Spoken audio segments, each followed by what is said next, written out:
حسبي ربي جل الله ما في قلبي غير الله. رسول الكريم أما بعد فأعوذ بالله من الشيطان الرجيم. بسم الله الرحمن الرحيم.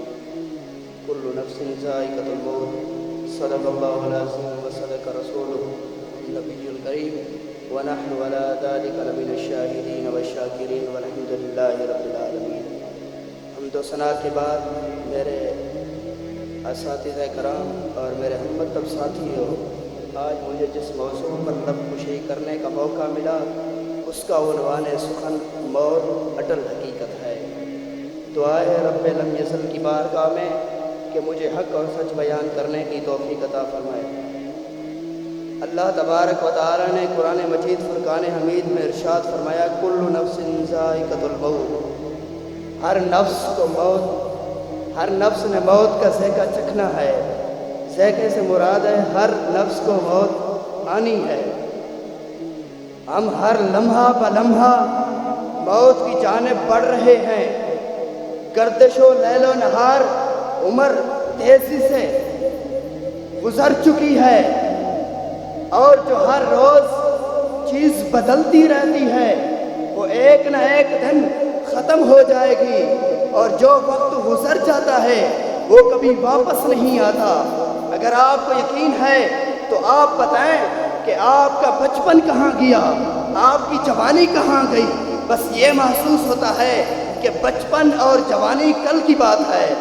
تو رب تعالی نے قرآن مجید فرقان حمید کے 7ویں پارے میں ارشاد فرمایا اینما تکون یدرککم الموت ولو کنتم فی بروج مشیدہ، کہ تم جہاں بھی ہو تمہیں موت آ جائے گی اگرچہ تم محفوظ قلعوں میں کیوں نہ موجود ہو. ہم ہر روز ہر شب و روز یہ مشاہدہ کرتے ہیں کہ موت جب آتی ہے تو ہر چیز کو چھین کر لے جاتی ہے اور جب موت کا وقت مقرر ہو جاتا ہے تو نہ بچوں کی کم عمری کو دیکھتی ہے، نہ والدین کے بڑھاپے کو دیکھتی ہے اور نہ ہی بیوی کی جوانی کو دیکھتی ہے. اور نہ موت سے شاہ بچ سکتا ہے، نہ گدا بچ سکتا ہے اور نہ صالحین بچ سکتے ہیں. حتیٰ کہ انبیاء علیہ السلام بھی موت کو بھی موت آ جائے گی. اور 3 مرحلے ایسے ہیں جن سے انسان کہیں فرار نہیں ہو سکتا. وہ ایک یہ قبر ہو، محشر ہو، موت ہو، اور جب انسان کو غم آئے تو انسان وہاں سے فرار نہیں ہو سکتا. تو آپ اللہ تبارک و تعالی نے سچ فرمایا. 21ویں پارے میں ارشاد فرمایا وَيَوْمَ تَقُومُ السَّاعَةُ يُقْسِمُ الْمُجْرِمُونَ مَا لَبِثُوا غَيْرَ سَاعَةٍ. قیامت کے دن مجرمین قسمیں اٹھا کر کہیں گے کہ ہم تو بس ایک پل کے لیے دنیا میں آئے تھے. اگر ایک پل کے لیے ہم دنیا میں آئے تو وہ نیکی اور اللہ تعالیٰ کی بات، اللہ تعالیٰ کی عبادت میں گزارے، کیوں نہیں گزارتے؟ ہم اس کے بجائے ہم گناہوں میں مبتلا ہوتے ہیں. اور آپ علیہ السلام ایک بکری کے مردے بچے کے پاس گزرے اور اس کا کان پکڑ کر فرمایا کہ اس کو 1 درہم میں کون خریدے گا؟ تو صحابہ نے عرض کی یا رسول اللہ صلی اللہ علیہ وسلم اسے ہم نہیں خریدیں گے.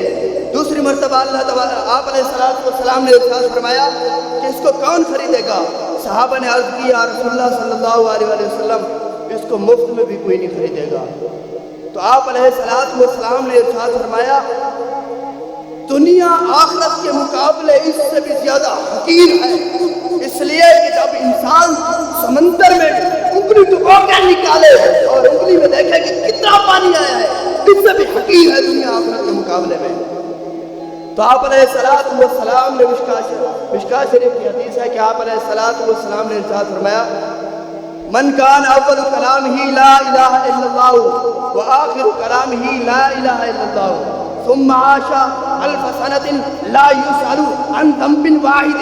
جس کی ابتدا کلام لا الہ الا اللہ اور جس کا آخری کلام بھی لا الہ الا اللہ ہو، اس کے درمیان 1000 سال اس کی زندگی بھی ہوئی ہو تو اس کے گناہ کے بارے کوئی سوال نہیں کیا جائے گا.